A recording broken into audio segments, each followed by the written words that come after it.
क्या तुम सिर्फ 1 घंटे के लिए अपना शरीर किसी मरे हुए इंसान की रूह को सौंप सकते हो? बदले में तुम्हें 10 मिलियन रुपए मिलेंगे, लेकिन अगर वो रूह 1 घंटे में बाहर नहीं निकली तो तुम भी हमेशा के लिए लाश बन जाओगे। ये कोई डरावनी फिल्म का सीन नहीं था, ये मेरी असल जिंदगी थी। मेरा नाम वांग यांग है। मैं एक मामूली डिलीवरी बॉय था जिसका रेट बिल्कुल फिक्स है, 10 लाख की एक डिलीवरी। तुम लोग इसे महंगा समझ रहे होगे, पर लोग मुझे डिलीवरी देने के लिए उल्टा मुंह मांगी रकम तक देने को तैयार रहते हैं। यहाँ तक कि कुछ लोग तो अपनी बेटी की शादी मुझसे कराने को भी राजी हैं, बस इस मिन्नत के साथ कि मैं उनके लिए एक छोटा सा काम कर दूं। लेकिन मैं हमेशा से ऐसा नहीं था। 15 जुलाई की उस खौफनाक रात से पहले मैं एक सीधा साधा डिलीवरी बॉय था। उसी रात मुझे एक ऐसा अजीब सा ऑर्डर मिला जिसने मेरी जिंदगी को हमेशा के लिए बदल दिया और मुझे फूड डिलीवरी की दुनिया का बेताज बादशाह बना दिया। उस दिन एक कस्टमर ने एक प्लेट बारबेक्यू, एक बोतल फेइतियान शराब, एक पैकेट छोटी गोल्ड सिगरेट और एक लाइटर ऑन ऑर्डर किया था। जब मैंने सारा सामान खरीद लिया और डिलीवरी के लिए निकलने ही वाला था, तब मेरा ध्यान ऑन ऑर्डर के नोट पर गया। नोट पर लिखा था, लिफ्ट में जाने के बाद लगातार 4 बार 4th फ्लोर का बटन दबाना है। वहीं टिप वाले कॉलम में कुछ स्टार्स बने हुए थे। मुझे लगा कि शायद कोई सेंसिटिव नंबर होने की वजह से सिस्टम ने उसे ब्लॉक कर दिया होगा, इसलिए मैंने ज्यादा नहीं सोचा। मंजिल पर पहुंचने के बाद जैसे ही मैं लिफ्ट में गया, मैंने लगातार 4 बार 4था फ्लोर का बटन दबा दिया। ऐसा नहीं है कि मुझे कोई सनक थी, बात बस इतनी थी कि मैं उन अजीबोगरीब कस्टमर से तंग आ चुका था। अगर कस्टमर ये कहकर मुझे खराब रेटिंग दे देता कि मैंने उसकी बात नहीं मानी, तो मेरा तो भारी नुकसान हो जाता। लेकिन जैसे ही मैंने 4थी बार बटन दबाया, जो लिफ्ट आराम से ऊपर जा रही थी, वह अचानक तेजी से नीचे गिरने लगी। कुछ देर तक तेजी से नीचे गिरने के उस खौफनाक एहसास के बाद एक जोरदार आवाज हुई और लिफ्ट रुक गई। डर के मारे मेरी टांगें कांपने लगी। मुझे लगा कि किसी सिरफिरे ने जानबूझकर मेरे साथ ये गंदा मजाक किया है। खैर, मैं लिफ्ट से बाहर निकला और उस बंदे से बहस करने के लिए आगे आया, पर अभी मैं कुछ ही कदम चला था कि मेरे सामने का नजारा एकदम बदल गया। मेरे सामने दूर दूर तक इमारतों और रोड्स का एक ऐसा अंतहीन सिलसिला था जिसकी कोई थाह नहीं थी। वहाँ नए जमाने की इमारतें भी थीं और पुरानी रियासत के वक्त के मकान भी। आसमान भी बिल्कुल धुंधला और मटमैला सा था। जब मैंने वहाँ आते जाते राहगीरों को देखा तो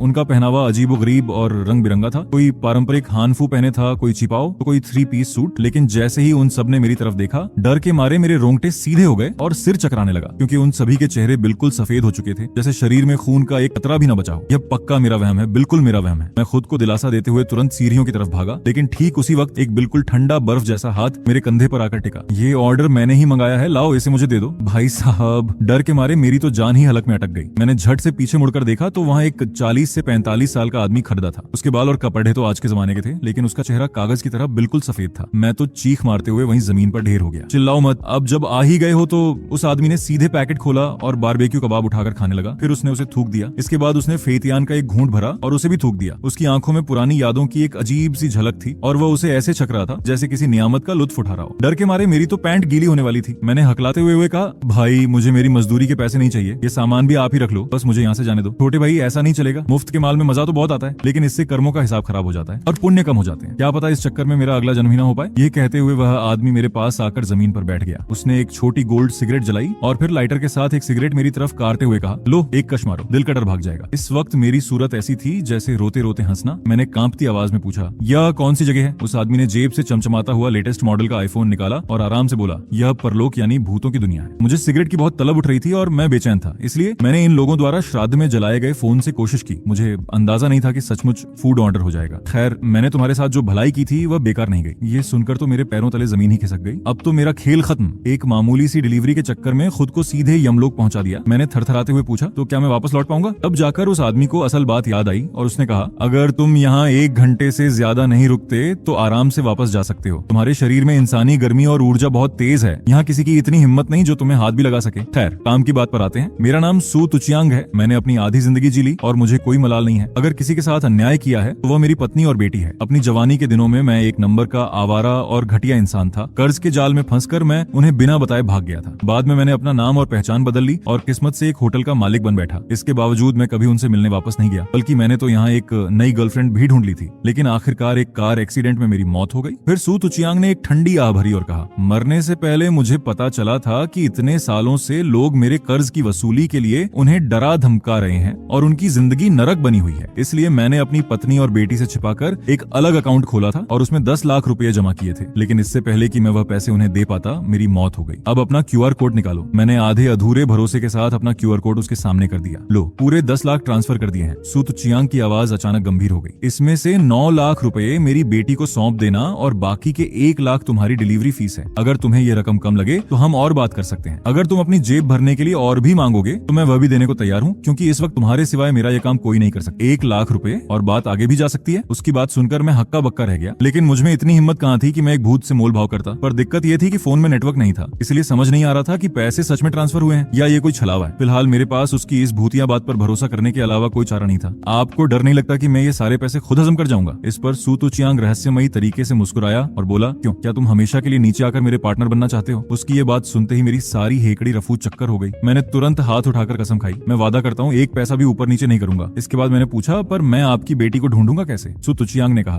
उसका नाम सू यिनरान है, वह जोंगहाई यूनिवर्सिटी में मेडिकल 3rd ईयर की स्टूडेंट है, लेकिन अगर उसने मुझे कोई जालसाज या आवारा समझ लिया तो सू तुचियांग ने याद करते हुए कहा, यह बहुत आसान है। यिनरान की बाईं छाती के ठीक नीचे जन्म से एक छोटा सा तिल है। इसके अलावा उसके कूल्हे पर एक घुमावदार जलने का निशान है। बचपन में जब वह मेरे साथ छुपन छुपाई खेल रही थी तब वह अंगीठी से जल गई थी। ये ऐसी निजी बातें हैं जो बाहर के किसी इंसान को कभी पता नहीं चल सकती। मैंने तपाक से पूछा, कूल्हे पर? लेकिन मेरा मतलब है कि बाईं तरफ है या दाईं तरफ? दाईं तरफ। ठीक है, तो फिर मैं चलता हूँ, फिर मिलेंगे। अरे नहीं, कभी नहीं मिलेंगे। मैं पीछे देखे बिना सीधे सीढ़ियों की तरफ भागा। जैसे ही मैं लिफ्ट के अंदर पहुंचा मेरे फोन का नेटवर्क वापस आ गया। फोन में लगातार वाइब्रेशन होने लगी और कानों में सिक्कों के गिरने की आवाज गूंज उठी। मैंने कांपते हाथों से स्क्रीन खोली। फैनफा तुचियांग ने आपके अकाउंट में 10 लाख रुपए ट्रांसफर किए हैं। मैंने अपनी आंखें मली। पूरे 10 लाख। ये इतनी रकम थी जिसे कमाने के लिए एक डिलीवरी बॉय को दिन रात एक करके 10 साल तक भटकना होगा। अगर मैं ये पैसे दबा लेता तो जिंदगी के 10 साल की मेहनत बच जाती। मैंने एक गहरी सांस ली, लेकिन पैसे लेने की हिम्मत नहीं हुई। अंदर से एक आवाज आ रही थी कि अगर मैंने एक पैसे की भी बेईमानी की तो मेरी अकाल मृत्यु तय है। हालांकि मन में कुछ डर था, लेकिन उससे कहीं ज्यादा उत्साह और उत्सुकता थी। वह सू यिनरान जोंगहाई यूनिवर्सिटी में ही है और ये तो सोने पर सुहागा हो गया, क्योंकि इसी बहाने मैं अपनी गर्लफ्रेंड लुलू से भी मिल लूंगा। वह कॉलेज में बहुत बिजी रहती है, इसलिए कई दिनों से हमारी मुलाकात नहीं हुई थी। जब मैं जोंगहाई यूनिवर्सिटी के मेन गेट पर पहुंचा तो मुझे मेरी गर्लफ्रेंड यांग लुलू सिडरडेक किनारे दिखाई दी। उसके उस मासूम और खूबसूरत चेहरे पर किसी का इंतजार साफ झलक रहा था। वहां से गुजरने वाला हर आदमी उसे पलट पलट कर देखने से खुद को रोक नहीं पा रहा था। मैं अपनी बाइक बढ़ाकर उसके पास गया। लुलू, इसे कहते हैं दिलों का रिश्ता। अभी मैंने तुम्हें कॉल भी नहीं किया था और तुम सामने मिल गई। मैं बाइक से उतरा और फूलों का गुलदस्ता लेकर यांग लुलू की तरफ गया। जैसे ही मैंने उसका हाथ थामने के लिए हाथ आगे किया, उसने अपना हाथ पीछे खींच लिया। वह एक कदम पीछे हट गई और उसकी आंखों में साफ लिखा था, मुझसे दूर रहो। इसके बाद उसने बेहद रूखे लहजे में कहा, मैं तुम्हारा इंतजार नहीं कर रही हूँ और हमारा ब्रेकअप हो चुका है। आगे से मुझसे दूर रहना। मैं नहीं चाहती कि लोग हमारे बारे में कोई गलत फहमी पाले। उसकी बातें मेरे ऊपर गाज गिरने जैसी थी। मैं वहीं सन्न रह गया। फिर मैंने हंसते हुए कहा, मजाक मत करो लुलू, अब मैं बहुत सारे पैसे कमाने वाला हूँ, मैं तुम्हारा पूरा ख्याल रख सकता हूँ। लेकिन यांग लुलू ने मुझे हिकारत भरी नजरों से देखा और कहा, तुम्हारी ये 2 पैसे की औकात के दम पर तुम मेरा ख्याल रखोगे? ये कहते हुए लुलू ने सामने से आ रही एक चमचमाती हुई स्पोर्ट्स कार की तरफ उंगली उठाई और बोली, क्या तुम पूरी जिंदगी मेहनत करके भी मुझे ऐसी कार में बैठा सकते हो? आज मेरे पास यह सब है तो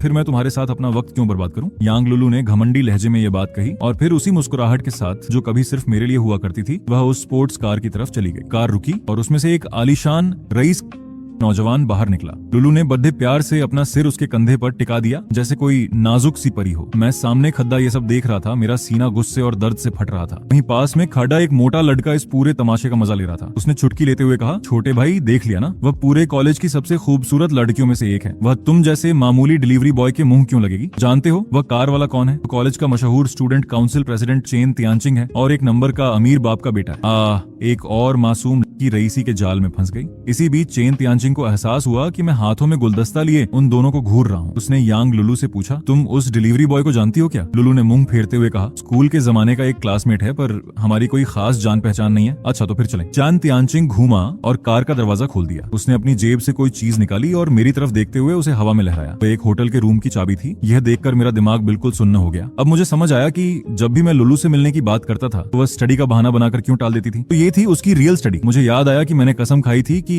शादी से पहले मैं उसे हाथ भी नहीं लगाऊंगा। खैर, मैंने खुद को शांत किया और उस मोटे की तरफ घूमकर पूछा, क्या तुम सू यिनरान को जानते हो? गर्लफ्रेंड तो चली गई, लेकिन जो मिशन है उसे तो पूरा करना ही था। इस वक्त मैं बस सू तुचियांग के उस काम को पूरा करके जल्द से जल्द इस दर्दनाक जगह से निकल जाना चाहता था। लेकिन मेरी बात सुनते ही वह मोटा लड्डे का इस तरह ठहाका मारकर हंसा कि उसे खांसी आ गई। उसने कहा, मैंने कुछ गलत तो नहीं सुना ना? तुम सू यिनरान के बारे में पूछ रहे हो? वह तो ऐसी बला की खूबसूरत लड़की है जिसे हमारे चेन साहब भी आज तक पटा नहीं पाए। वे कॉलेज की टॉप 4 सुंदरियों में से एक है। मेरे पास उसे समझाने का वक्त नहीं था, इसलिए मैंने बेबसी से कहा, क्या तुम मुझे उसके पास ले चलोगे? उस मोटे लड़के ने अजीब से ताने मारते हुए कहा, हाँ हाँ क्यों नहीं। इस वक्त वह यिनरान देवी कॉलेज की कैंटीन में खाना खा रही होगी। कुछ देर बाद हम कैंटीन के गेट पर पहुंचे। उस लड़के ने शीशे के पार एक टेबल पर बैठी एक बेहद हसीन गर्ल की तरफ उंगली उठाई। वही है हमारी यिनरान देवी। लेकिन एक बात बता दूं, उसके पीछे कई रईसजादे और अफसरों के बेटे लगे रहते हैं। यहाँ तक कि हमारे चेन साहब की भी उसके सामने कोई औकात नहीं है। अगर तुम अब भी कदम पीछे खींचना चाहते हो तो मैं बस तुम्हारी इस नादानी पर हंसकर चला जाऊंगा, वरना किसी आशिक के हत्थे आ गए तो वे तुम्हारी हड्डी पसली एक कर देगा। फिर बाद में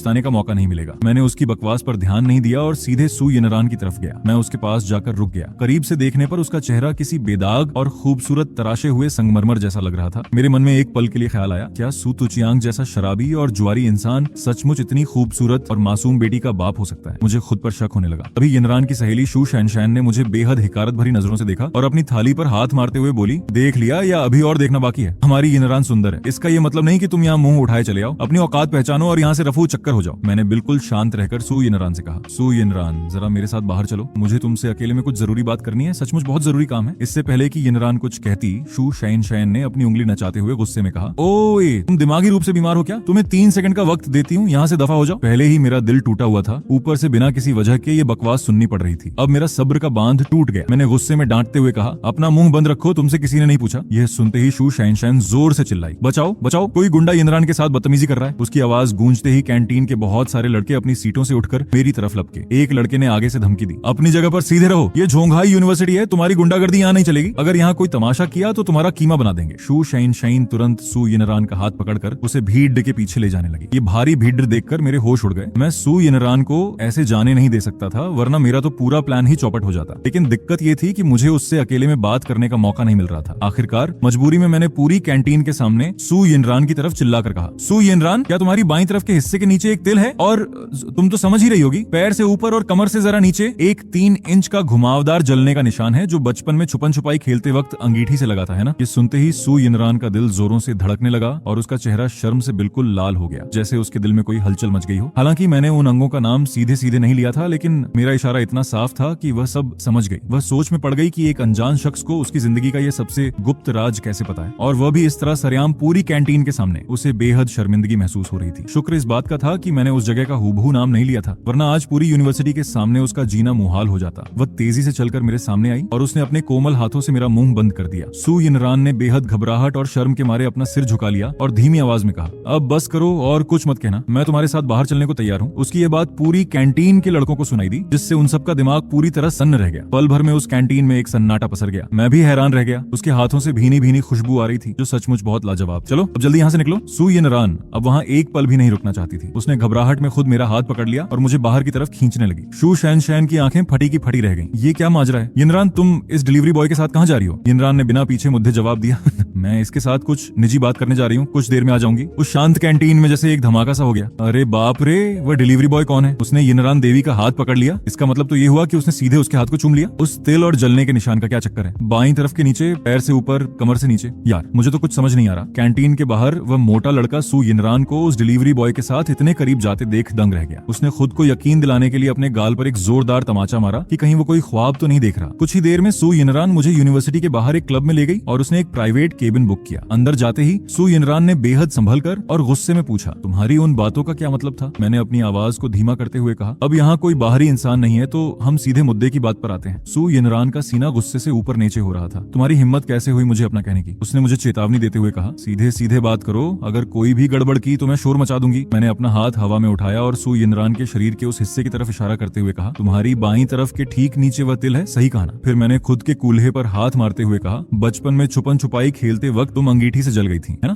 सू यिनरान ने पूछा, साफ साफ बताओ, तुम्हें ये सब कैसे पता चला? मैं सोफे पर आराम से बैठ गया और सिर उठाकर बोला, मेरा नाम वांग यांग है। मुझे सू तुचियांग ने तुम्हारे पास भेजा है। उसे डर था कि तुम मेरी बात पर भरोसा नहीं करोगी, इसलिए उसने मुझे ये सब सबूत के तौर पर बताया था। सू यिनरान की आंखें फटी की फटी रह गईं। सू तुचियांग, अपने पिता के बारे में उसकी यादें बस तब की थीं जब वह 8 साल की थी। एक दिन वह घर से निकला और फिर कभी लौट कर नहीं आया। उसके बाद से आए दिन गुंडों की टोली उनके घर में घुसकर तोड़फोड़ करती और धमकी देती थी कि कर्ज के बदले माँ बेटी को उठा ले जाएंगे। आज उसकी माँ 4 जगह काम करके उसकी यूनिवर्सिटी और घर का खर्चा चलाने के साथ साथ वह कर्ज चुका रही थी। इसी साल जाकर वह सारा कर्ज खत्म हुआ था, इसलिए वह सू तुचियांग से बेहद नफरत करती थी। पुरानी दर्द भरी यादों के ताजा होते ही सू यिनरान सोफे पर बैठकर फूट फूट कर रोने लगी। मुझे समझ नहीं आ रहा था कि मैं क्या करूं। मैंने धीरे से उसकी पीठ थपथपाई और कहा, जरा धीरे रो, वरना बाहर के लोग समझेंगे कि मैंने तुम्हारे साथ कुछ गलत किया है। ये सुनकर सू यिनरान और तेज रोने लगी। वह सू तुचियांग खुद मेरे सामने क्यों नहीं आया? मैंने गंभीर होकर कहा, वे मर चुका है। एक कार एक्सीडेंट में उनकी मौत हो गई, लेकिन मरने से पहले उन्होंने तुम्हारे लिए कुछ पैसे बचाए थे, पूरे 9 लाख रुपए। सू यिनरान की आंखों में नफरत साफ दिख रही थी। मुझे उसके पाप की कमाई का एक पैसा भी नहीं चाहिए। ये सुनकर मुझे भी गुस्सा आ गया। अगर तुम ये पैसे नहीं लोगी तो मेरी जान आफत में पड़ जाएगी। ये मेरी जिंदगी और मौत का सवाल है। तुम कितनी भी खूबसूरत क्यों ना हो, मैं तुम्हारा कोई गुलाम नहीं हूँ जो तुम्हारी नखरे झेलूं। मैं सू यिनरान के नखरे बर्दाश्त नहीं करना चाहता था। मैंने हाथ उठाया और उसके गाल पर एक हल्का सा थप्पड़ रसीद कर दिया। सू यिनरान ने अपना गाल पकड़ लिया और बेहद हैरान होकर मेरी तरफ देखने लगी। तुम बेवकूफ हो क्या? तुम्हें अपने घर के हालात नहीं पता? तुम अभी ना समझ हो, लेकिन क्या तुमने कभी अपनी माँ के बारे में सोचा है जो दिन रात मेहनत कर रही है? और वैसे भी ये पैसा सू तुचियांग का नहीं है, ये तुम्हारी माँ के उस कर्ज का पैसा है जो उसने चुकाया था। समझो कि वो कर्ज वापस मिला है। मैंने अपना फोन निकाला और उसे डराते हुए कहा, अपना अकाउंट नंबर दो, अगर पैसे नहीं लिए तो मैं तुम्हारे वो सारे सीक्रेट्स इंटरनेट पर लीक कर दूंगा। आखिरकार मैंने उसे अपनी फ्रेंड लिस्ट में ऐड किया और पैसे उसके अकाउंट में ट्रांसफर कर दिए। तब जाकर मैंने राहत की सांस ली। जैसे ही मैं मुड़कर जाने लगा, सू यिनरान ने मेरा रास्ता रोक लिया। उसने गुस्से में तपते हुए कहा, मुझे थप्पड़ मारकर इतनी आसानी से जा रहे हो? कल तुम्हें एक दिन के लिए मेरा बॉयफ्रेंड बनना होगा। ये सुनकर मैं चौंक गया। मैं साफ मना करता हूँ, तुम मुझे कोई आवारा समझती हो क्या? अगर ये हमेशा के लिए होता तो मैं शायद सोचता भी। आज ही मेरा ब्रेकअप हुआ है और मेरे सिर पर दुखों का पहाड़ टूटा है और कल तुम मुझे फिर से छोड़ दोगी। और वैसे भी तुम तो पूरे कॉलेज की क्रश हो, तुम्हारे एक इशारे पर तो आशिकों की लाइन लग जाएगी। सू यिनरान ने बेबसी से कहा, बात वह नहीं है।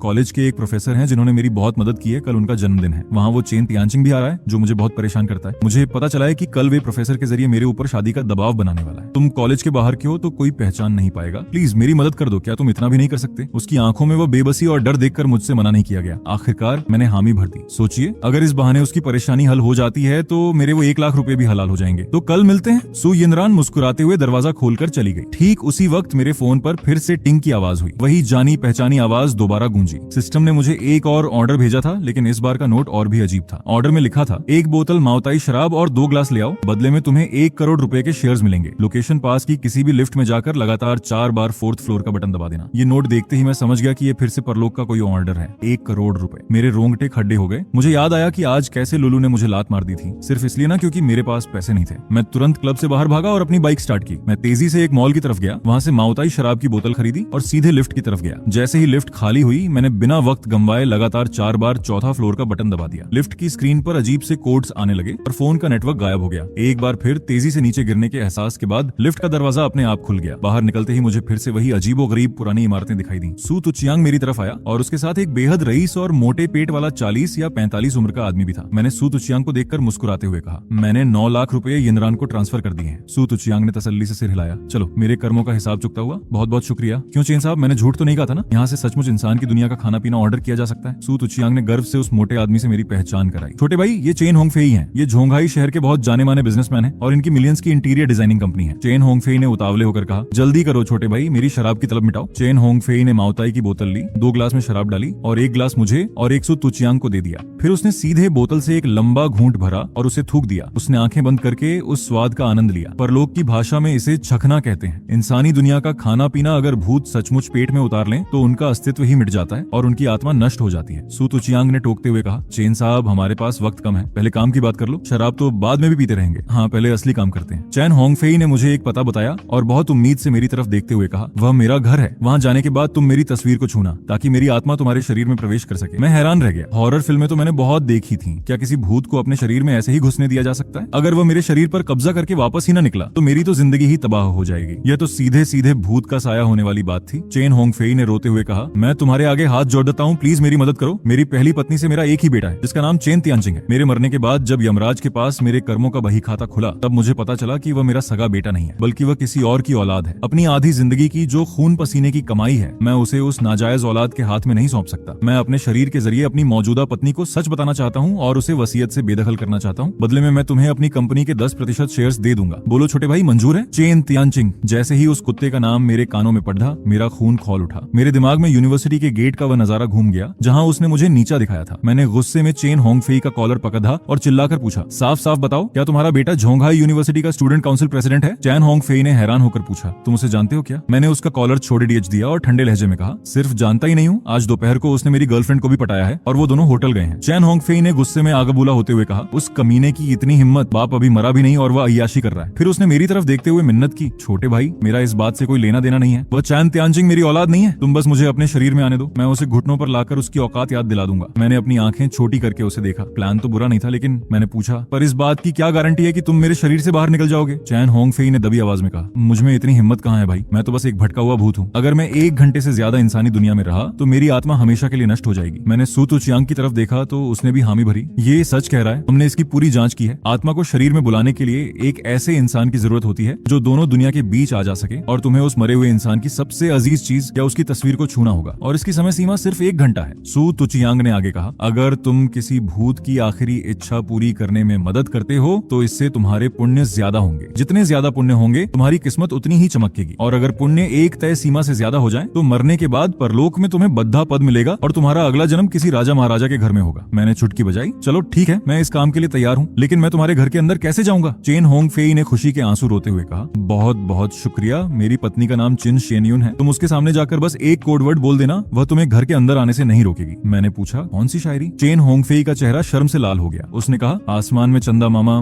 नीचे पहने काली मखमली लेगिंग्स। ये सुनकर मैंने अजीब सी शक्ल बनाई और अपना अंगूठा दिखाया। उनसे विदा लेकर मैं वापस लिफ्ट में आ गया। पिछली बार के तजुर्बे की वजह से इस बार मुझे बिल्कुल डर नहीं लग रहा था। लिफ्ट का दरवाजा बंद हुआ और वह धीरे धीरे ऊपर आने लगी। जब दरवाजा खुला तो मैं मॉल के फर्स्ट फ्लोर पर था। कुछ ही देर में मैं चेन होंग फेई के बताए पते पर पहुंच गया, मिंगयुए विला। ये शहर की सबसे आलीशान और वीआईपी सोसाइटी थी, जहां अंदर जाने के लिए भी बैंक बैलेंस चेक किया जाता था। जिसके पास अरबों की संपत्ति न हो उसे यहाँ कदम रखने की भी इजाजत नहीं थी। जैसे ही मैं गेट के अंदर जाने लगा, सिक्योरिटी गार्ड ने मुझे रोक लिया। यहाँ बाहरी लोगों का आना मना है, डिलीवरी का सामान यहीं छोड़ दो, हम पहुंचा देंगे। मैंने सीधे लहजे में कहा, मैं यहाँ अपनी दीदी से मिलने आया हूँ। गार्ड ने मुझे हिकारत से देखा और कहा, तुम्हारी बहन यहाँ रहती है और तुम डिलीवरी बॉय हो? उसने तुरंत अपना वॉकी टॉकी निकाला और मुझे बाहर निकालने के लिए बाकी गार्ड्स को बुलाने लगा। मैंने उसे डांटते हुए कहा, तुम्हें क्या लगता है एक डिलीवरी बॉय यहाँ नहीं आ सकता? क्या मैं अपनी जिंदगी का तजुर्बा लेने के लिए ये काम नहीं कर सकता? सीधे विला नंबर 701 की चिन शेनयुन को कॉल लगाओ, मुझे उनसे बात करनी है। अगर वह सचमुच मेरी दीदी निकली और उन्होंने तुम्हारी शिकायत कर दी तो तुम्हारी नौकरी तो जाएगी ही, साथ ही जुर्माना भी भरना होगा। गार्ड ने मेरे इस आत्मविश्वास को देखकर सोचा कि कोई आम डिलीवरी बॉय इतनी हिम्मत नहीं दिखा सकता। उसे मेरी बात में थोड़ा दम लगा। उसने कहा, मेरे साथ अंदर आओ, अगर तुमने झूठ बोला तो मैं तुम्हारी खाल उधेड़ दूंगा। सिक्योरिटी केबिन के अंदर जाकर गार्ड ने फोन मिलाया और रिसीवर मुझे दे दिया। हेलो, कौन है? फोन पर एक महिला की बेहद सुरीली और रोबीली आवाज आई। मैंने कहा, दीदी,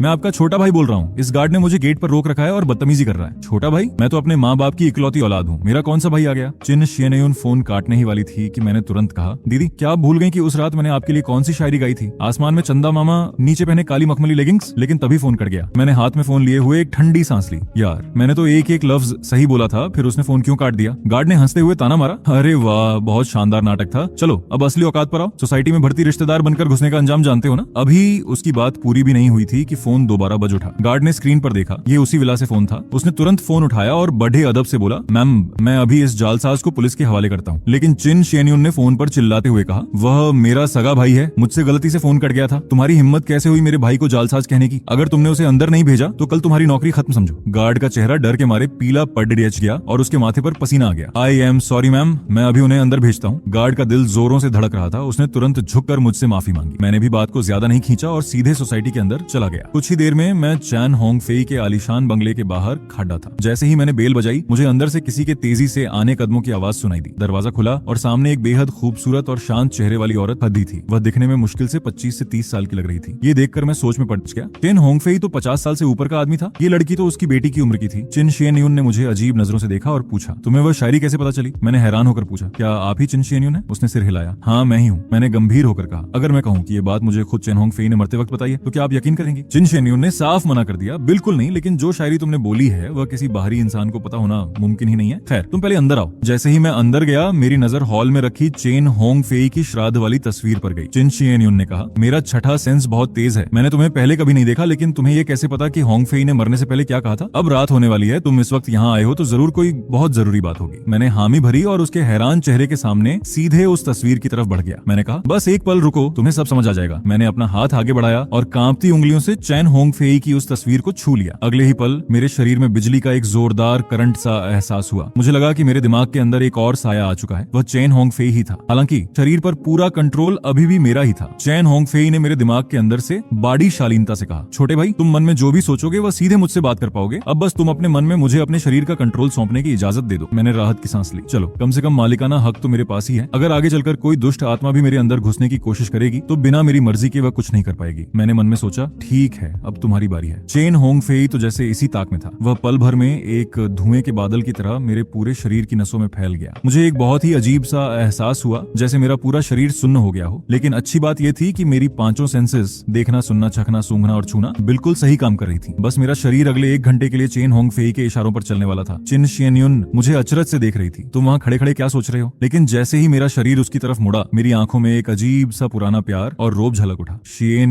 चिन शेनयुन की आंखें फटी की फटी रह गईं। मेरे इस युवा चेहरे पर जो हाव भाव और रोब था वह हूबहू चेन होंग फेई जैसा था। चेहरा भले ही मेरा था, लेकिन बात करने का अंदाज, लहजा और वह शेनयुन पुकारने का तरीका बिल्कुल उसके स्वर्गीय पति जैसा था। शियनयून, मैं वापस आ गया हूँ, चिन शियनयून ने रोते हुए कहा। होंगफेई, क्या सचमुच तुम होंगफेई हो? चैन होंगफेई ने मेरे हाथों से उसका हाथ थामा और उसके बालों को सहलाते हुए कहा, हाँ ये मैं ही हूँ। मैं यहाँ एक बहुत जरूरी सच बताने आया हूँ। वह चेन तियानचिंग मेरा सगा बेटा नहीं है, वह उस औरत का किसी और के साथ नाजायज बच्चा है। चैन होंगफेई गुस्से में चिल्लाया जिससे मेरे हाथ की नसें तन गई। चिन शियनयून ने दर्द से कहा, जरा धीरे, मेरा हाथ दुख रहा है। उसने संभलते हुए हैरान होकर पूछा, क्या वह सचमुच आपका बेटा नहीं है?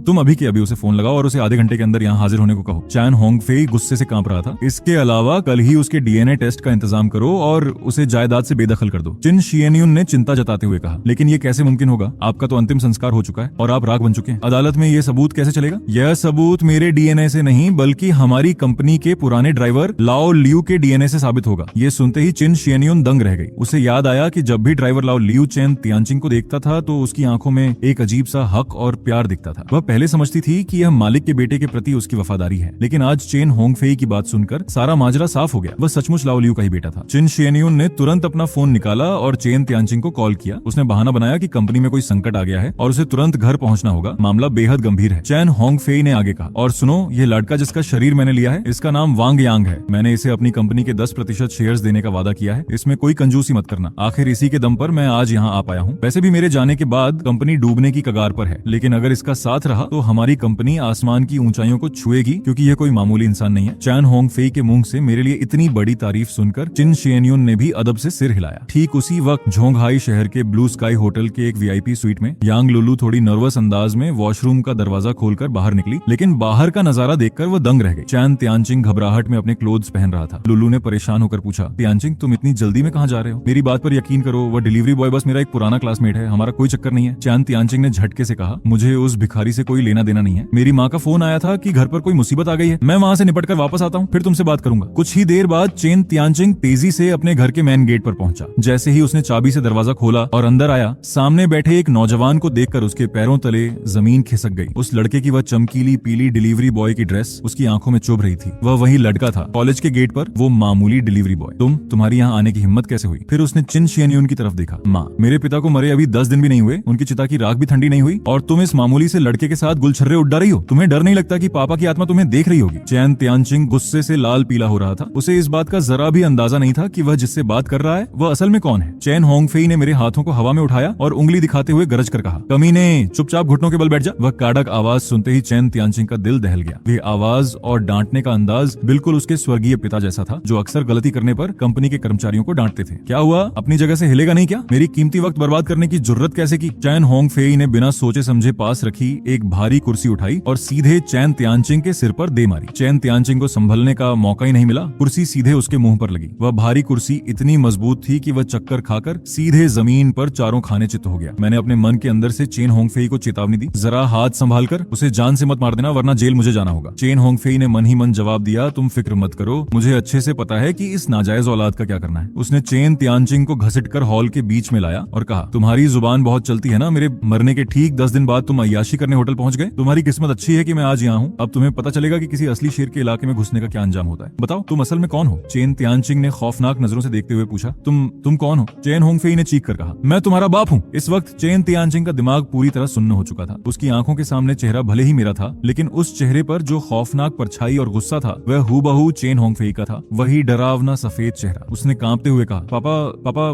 मुझे माफ कर दो, प्लीज मुझे और मत मारो। चैन होंगफेई ने डांटते हुए कहा, घुटनों के बल बैठो, अपनी गलती का एहसास है तुम्हें? चैन तियानचिंग डर के मारे रोने लगा और हाथ जोड़कर बोला, मुझे पता है, मुझे सब पता है। मेरी आंखें फूट गई थीं जो मैंने आपकी जायदाद पर नजर डाली और उस वांग यांग की गर्लफ्रेंड को पटाया। मैं अपनी गलती मानता हूँ पापा। वह घुटनों के बल बैठकर रोते रोते पापा पापा चिल्लाने लगा। चैन होंगफेई का वह रोबदार हुक्म ऐसा था जिसे टालने की किसी में हिम्मत नहीं थी। यह नजारा देखकर मेरे मन के अंदर एक जोरदार ठहाका गूंज उठा। यार, ये तो उम्मीद से कहीं ज्यादा मजेदार था। उस घमंडी अमीरजादे को अपने ही सामने घुटनों पर रोते देखना सचमुच दिल को सुकून देने वाला था। जब चैन होंगफेई का गुस्सा जरा शांत हुआ तो उसने अपनी असली वसीयत का फैसला सुनाया। उसने बेहद हिकारत से चेन तियानचिंग को देखा और कहा, आज के बाद से तुम्हारा मेरे नाम और मेरी जायदाद से कोई वास्ता नहीं है। तुम्हें इस घर की एक चम्मच भी नहीं मिलेगी। मेरी सारी धन दौलत और कंपनी सिर्फ चिन शियनयून और वांग यांग की होगी। अब तुम यहाँ से दफा